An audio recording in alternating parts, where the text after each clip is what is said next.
राना सनाउल्लाह की शिकस्त खुर्दा गुफ्तगू, वज़ीर दाखिला और कानून हाथ में लेने की बातें करने लगे। कहा कि लॉन्ग मार्च को 25 मई के मुकाबले में 10 गुना ज्यादा ताकत से रोकेंगे। ज़िमनी इंतखाबात में शिकस्त पर भी अनोखी मंतक पेश कर दी। बोले, महंगाई ने सबको असरअंदाज किया है, लोगों को उम्मीद थी कि हम महंगाई में कमी लाएंगे।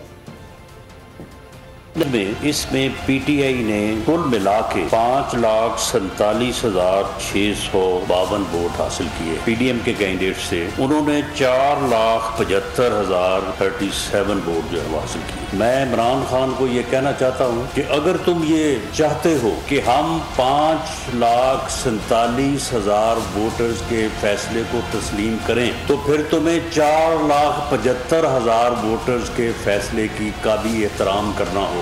अगर तुम एहतराम नहीं करोगे तो फिर हमसे भी जो है वो एहतराम नहीं होगा।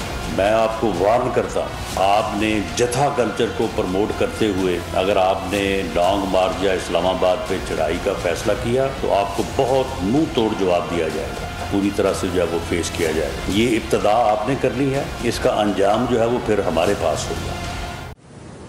सबसे बड़ी कवरेज, सबसे बड़े पैनलिस्ट, जब तक ये रजीम चेंज रिवर्स नहीं होगा, लोग इसी पैटर्न पर चलते रहेंगे। सबसे ज्यादा रिपोर्टर्स। इलेक्शन कमीशन की जानिब से कोई इंतजाम इतने अच्छे तरीके से नहीं किए गए।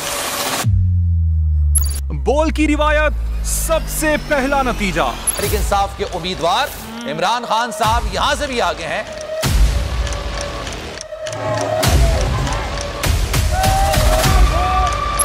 लम्हा बा लम्हा इलेक्शन की खबर सिर्फ बोल पर।